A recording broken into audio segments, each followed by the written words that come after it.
Hello, everyone. Welcome to the Light the World podcast, and I'm your host, LT World.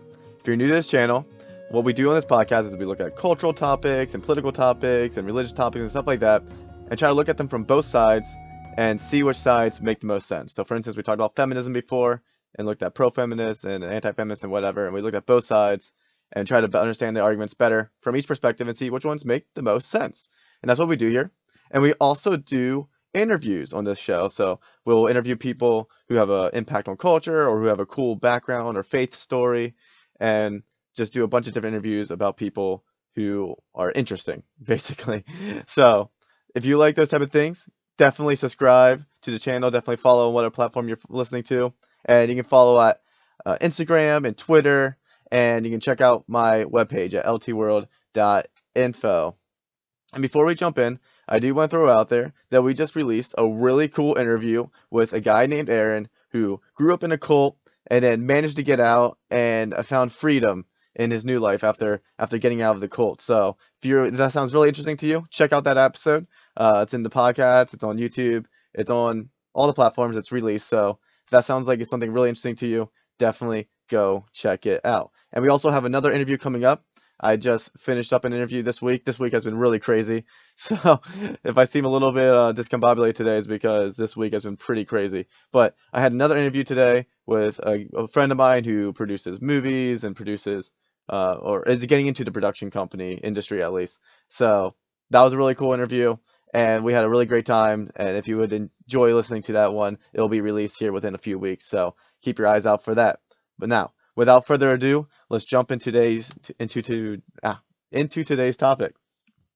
So today we're talking about communism. So last episode we talked about kind of the history of communism. Specifically, we talked a lot about Soviet Union and China and kind of like the revolutions during the communist age and during the Cold War.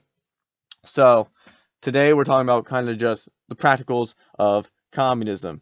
And as we already established, communism, by definition, is a Marxist theory about class wars and leading to it's a political theory derived from Karl Marx advocating class wars and leading to a society in which all property is publicly owned and each person works and is paid according to their abilities and their needs. So it's a society without any sort of individual property rights, where everyone in the community owns, in theory, the money and production of goods, and that there's no class division, and so it's supposed to be, in the ideal version, egalitarian. So that is what a communist society is. Now, obviously, there's people who supported this theory, Karl Marx and Engels being two of the founders, and then obviously people going forward supported it. And there's people who disagree with it. Normally they fall on more of the capitalist end, but sometimes they don't. But anyway, there's different sides of it. And typically the arguments boil down to morality. On this episode, we're going to talk about two things. We're going to talk about morality. What do people on the supportive side of communism say in regards to why communism is morally the better option? And what do people say why communism isn't a good moral, isn't morally justifiable, or at the very least doesn't work out the morals as it says it hopes to, in a practical way, and we'll kind of delve into that and talk a little bit more about that. But also, on the later part of this episode, we're going to talk about a little bit of the economics of why there was a lot of economic failure within the communist countries that we saw in the history, and we're going to kind of talk about the economics of communism at the end. So let's first jump into the morals of communism. Looking at like the Communist Manifesto, looking at different communist resources and people who defend it, or at the very least give an overview of it, normally the arguments boil down to one word: equality. Pro-communist people, they tend to see the capitalist society, social divisions, that whole thing, as a problem because not everyone is equal.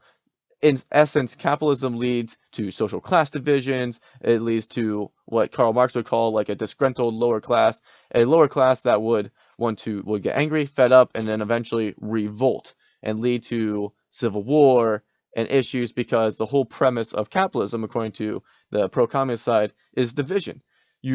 The only way you have a capitalist society is that there's social classes, and these social classes are separated socioeconomically by money and by standing, and the people higher up on the chain have more power and influence, and they have more advantages than the people on the lower end, and the whole system of capitalism is based on division and inequality, which doesn't sound very good. Doesn't sound like a good system when you're literally built on the fact that people aren't equal.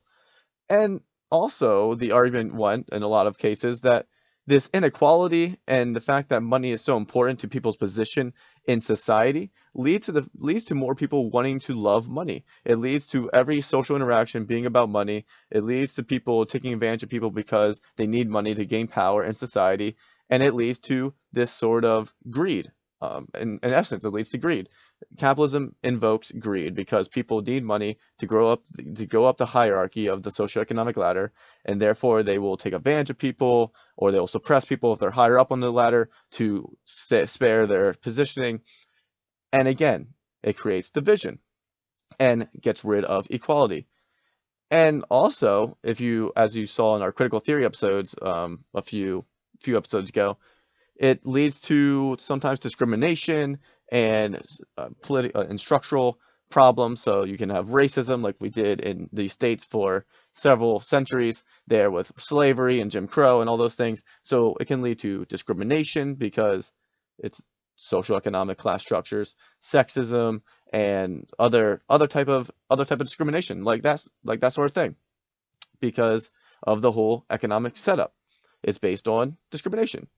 And that was kind of Karl Marx's and Engels' main thrust, was that capitalism and other forms of other forms of economics that involve some sort of class division will inevitably lead to conflict because they need conflicts to survive. But the communist side says that if we create an egalitarian where everyone's equal, there's no reason to fight over money. Why would you need to fight over money if all your needs are met? Well, you don't need to fight for money. Why would you be greedy for someone else's position and be envious when everyone's equal? Well, you can't be in theory then, because everyone's equal. Why would you need to create civil war and distrust when all your needs are met? You wouldn't. You're satisfied because all your needs are met. Therefore, there's no reason to revolt. So, in theory, it sounds very nice.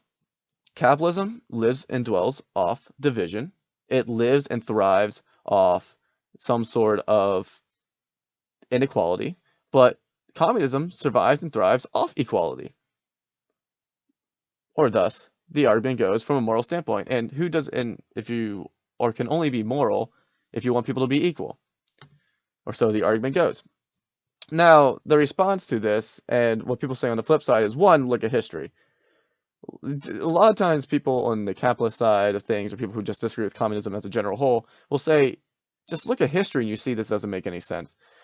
In history, historically speaking, a lot of communist societies are very oppressive, very, very poor, treat their citizens very poorly, and they mistreat them, and there's just a lot of corruption. So this idea of that everyone being equal and everyone's happy and go lucky, even if everyone's equal, there's still division and there's still problems and there's still social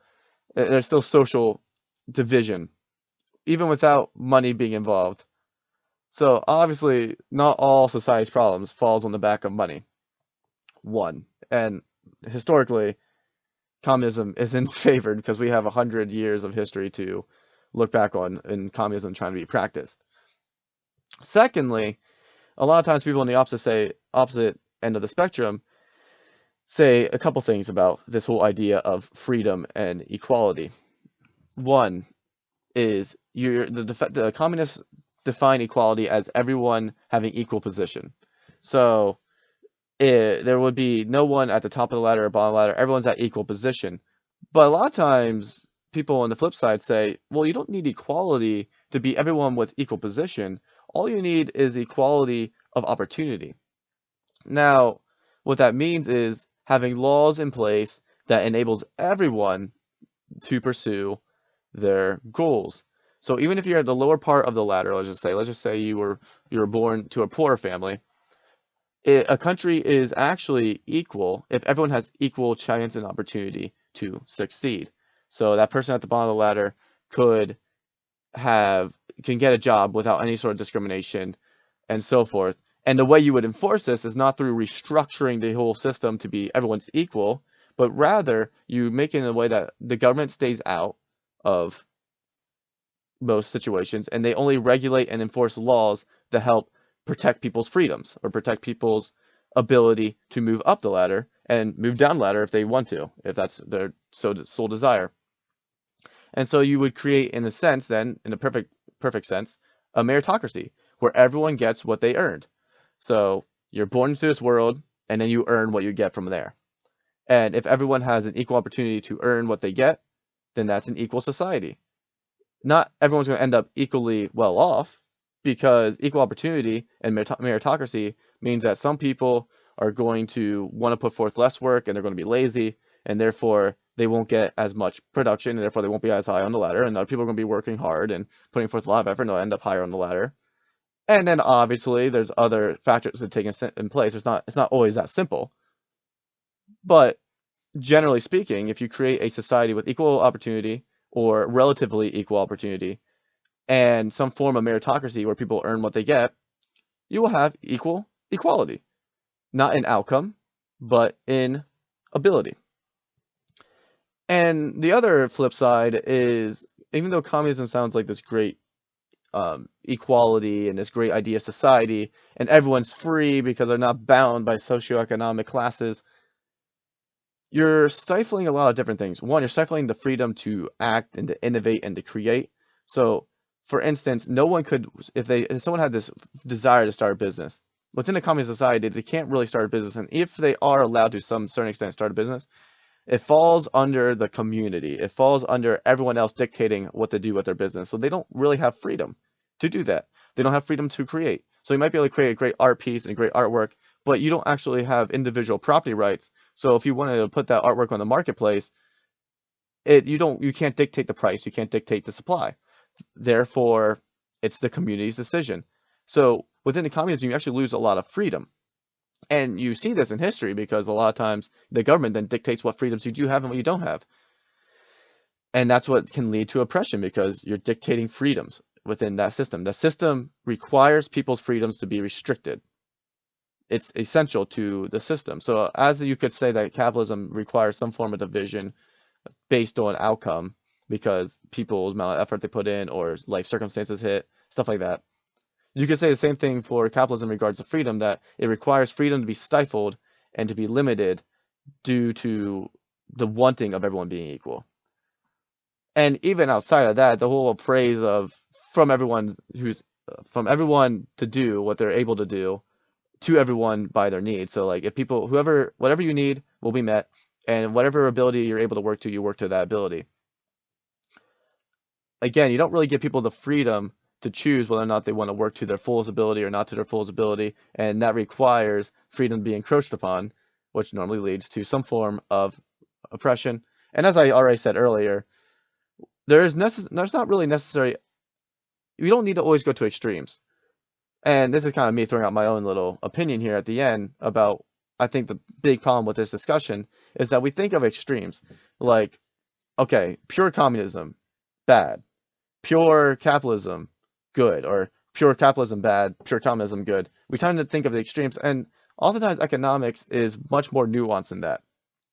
We need to take little pieces of different things and sometimes put them together to make a more effective system.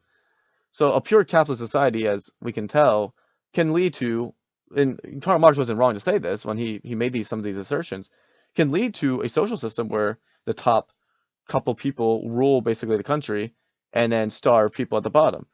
He had some reason to believe this. In the 1800s, when Karl Marx was around, the Industrial Revolution was very, very poor, treated children very poorly, treated the lower class very poorly, and there was a lot of poverty because these big business owners weren't paying their workers and laborers properly. And that was a true concern. He was not wrong about that. A lot of times we want to make Karl Marx out to be this really, really bad guy, but he wasn't wrong to observe that in the Industrial Revolution, people working in these factories were being mistreated and neglected. We had this in the States in the 20th century, in the early 20th century, when the Industrial Revolution was happening here. Children were 5 years old, 7 years old, however old they were being put into factories, put into dangerous positions, being hurt, and making pennies, and only barely enough maybe to help feed the family or something like that.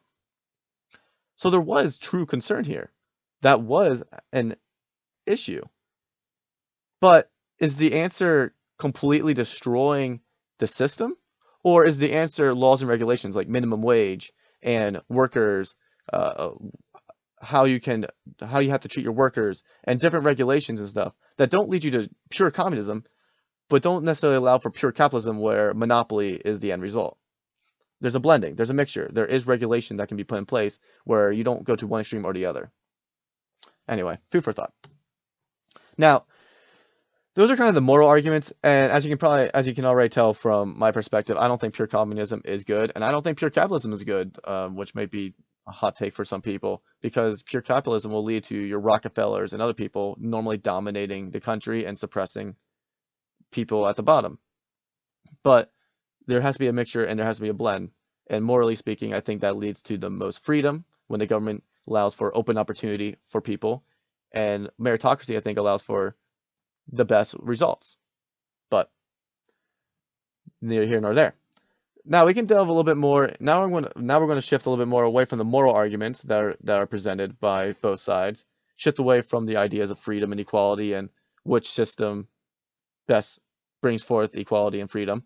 And we're going to shift more to the economics and just more of the practicals and talk about why, doing a reflection on why communism kind of fails economically and why, historically speaking, a lot of communist countries didn't do well. And the only one that did relatively well is China.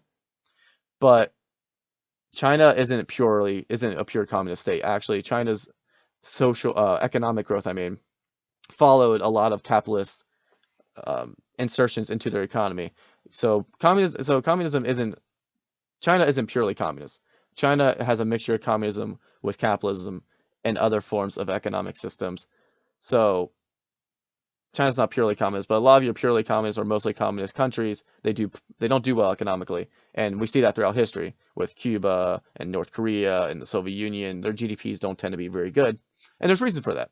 So as a business and economics major who's graduating this semester with going to have 2 bachelor degrees in those studies, this is something I have looked into and studied at college for quite a bit. And just studying for this podcast episode here, I'm just kind of going to give you 3 reasons why economically communism tends to struggle. The first and biggest one is lack of production incentive or lack of innovation. So as we already talked about, within these equal communist society, in theory, where there is no social economic ladder to climb, there's no reason for people to want to earn money or to make more money, or there's no ability for people to earn more money or make more money, that stifles innovation. So a lot of times these countries that are more communist, people have very little innovation or motivation to create and invent, because they know if they create or invent something, put forth the energy to do that, that all it's going to do is be taken up by the community, and someone else is going to prosper and make money off that invention rather than the maker or inventor themselves. And normally they'll get cheated out in a sense. So there's normally a lack of production incentive, therefore there's not technological growth, and when there's not technological growth, countries tend to be more inefficient, and when other countries are evolving technologically faster than other countries, the other countries that aren't evolving fall behind economically, and then they start to spiral into some form of stagnation in regards to innovation. So communist societies tend to stifle innovation due to this lack of incentive to grow economically. Secondly, from economic perspective, the government is the ultimate controller of supply, and then naturally, if they control supply, they control prices. So within economics, to give a brief 101 economics or economics for dummies course, you have supply and demand, which everyone pretty much hears about, like supply and demand. But within a communist society, the communist regime, normally the government, as we said, which in Karl Marx's eyes was supposed to be an in-between, but almost always ends up being the final result. The government controls the economy. It controls distribution, it controls production, and it ends up controlling the whole means. So therefore, what the government is doing is controlling supply. How much product do we want to put on the market? How much product do we give to our citizens? And at what price do we want to charge our citizens for this product? And also, consequently, how much are we going to pay our citizens for these industries? And then normally what this leads to is inefficiencies and shortages, typically. So a lot of communist regimes faced production shortages, kind of like Venezuela with their food shortages and stuff like that, because they try to pull together information. So in a capitalist society, individual businesses evaluate their business and see, okay, this is what demand is for our product. This is how much supply we have. This is how much it costs to make the good. This is how much we have to charge to make a profit. And all they have to do is calculate within their business how much they need to supply and how much they need to hold back and stuff like that. But with the government, when you have a communist government, it tries to pull in information from several different businesses that fall under their oversight, and they try to pull together all this information and all these different industries and all this different economic information, and then from that information they try to discern how much production to create. This is obviously very inefficient. One, you're working with large amounts of data, extremely inefficient, extremely hard to figure out. Two, they're out of touch with the industries. They don't speak to the customers. They don't interact with the customers. They don't know what the customers desire or what their demand is. Therefore, they don't know what the perfect equilibrium is for supply and demand to get the perfect price. Three, they normally don't know all the costs that go into each individual business. So they don't know how much it would cost to make a car. Therefore, they don't actually know what to charge the price at to ensure that that business doesn't lose money. And also, they try to take it, if it's somewhat clean of a government, they at least want to keep some of their promises about, everyone having food, everyone having that ability. But if you can't give people steaks because that's too expensive to create. So therefore, all you can do is give them bread because it's easy and cheap. And that's the only thing you can really ensure that you can make some money or maintain sustainable. But obviously, people can't live off bread alone. I'm not trying to quote scripture there. I'm just literally like living off bread alone would be really hard. So it typically leads to starvation. All that to say, since communist societies have one government or one oversight controlling all supply, that leads to inefficiencies because they're out of touch with demand. What you need to make demand and supply to meet up. In the middle is where your price should be, and in the middle is where the perfect equilibrium is. And normally, what ends up happening is they don't meet that equilibrium because they're inefficient. And the last thing is more of a behavioral economics side of things rather than a pure numbers economic side of things, and that is corruption. So within communist societies, when all the supply and all the production falls into the hands of government, which in theory is supposed to transition it all to the community as a whole and just be some sort of overseer that helps position things economically, what normally ends up happening is corruption because, there's an economic theory called game theory, and there's this side of economics called behavioral economics. And essentially what happens is the government inherits this power, and they have an incentive to maintain that power, and they have an incentive to benefit themselves. So they will fudge numbers, they will change, they will allow for, they'll get people, hire people who tell them what they want to hear, and they'll form some sort of economic plan around their benefits. So how can we make an economic structure that will benefit us in the long run, and then maintain a equal structure for everyone under us so that they don't get too upset, or we can control them. So this normally leads to corruption because the government or the people at the top have an incentive to control the supply in a way that benefits them solely. So those are the three biggest economic problems with communism, and that's why if you look at history, communist countries tend to have really low GDPs, they tend to be economically poor, they tend to be oppressed, and they tend to just not do well socioeconomically speaking. All that to be said, my conclusion to this whole communist thing, and in regard to, Russia and all these different stuff, is that we need to get away from these extremes. We need to get away from this extreme, like, communism, yes, everyone being equal, or this extreme capitalism, there should be no government involved in the economic system whatsoever. I think we need to get away from both these extremes and be like, all right, how can we form a economic system that is most beneficial for everyone? You're never going to have a perfect system. There's always going to be someone at some point who's upset with the system and is not satisfied. But how can we create a system that satisfies the most amount of people and protects freedoms and rights and protects people's morals and protects people's value as human beings? And I think there's a blend. I think there's a blending of capitalist policies with some sort of socialist policies and stuff like that, and maybe other policies that we haven't even thought of and people will come figure out down the road in economics. And we can create a nuanced system rather than extremes. But one can only hope. And as of now, though, capitalism in general tends to do better than communism economically, and even governmentally and freedom-wise, it seems to do better. than communist countries do. So as of now, capitalism in that regard seems to do better. But I'll let you guys decide for yourselves as you look at the information, and obviously I'll provide resources for you if you want to look into yourself, and just continue to think. Continue to think about these topics going forward. Thank you for listening. And if you enjoyed what you hear, please, again, subscribe and follow wherever you're listening to this podcast on. And check out my stuff at ltworld.info if you want to read some of my books or you want to learn more about me or whatever. And also just check out my social media, Twitter and Instagram. And all these stuff will be in the descriptions of either YouTube or Spotify or wherever you're listening to this podcast on.